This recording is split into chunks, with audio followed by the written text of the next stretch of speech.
negosyo, bawal mag-advance ng sweldo. Opo ma'am, okay lang po yun. Walang problema yun kasi talaga part-time lang po talaga ang hanap ko.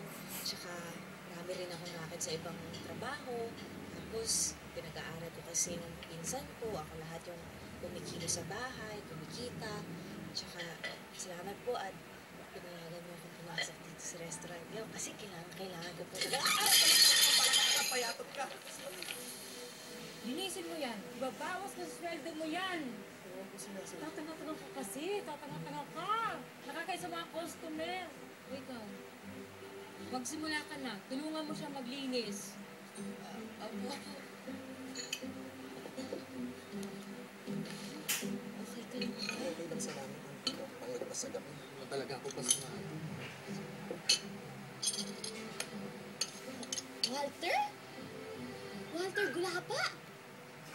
Sino kang bakla ka? Bakit mo ako nang-smile? Joseph and Palomares! Joey! Kasi mo nung elementary. Class marurot? Ikaw talaga yan? Ay! Josephine, kamusta ka na? Ano ginagawa mo dito? Alam mo, mas maganda ka sa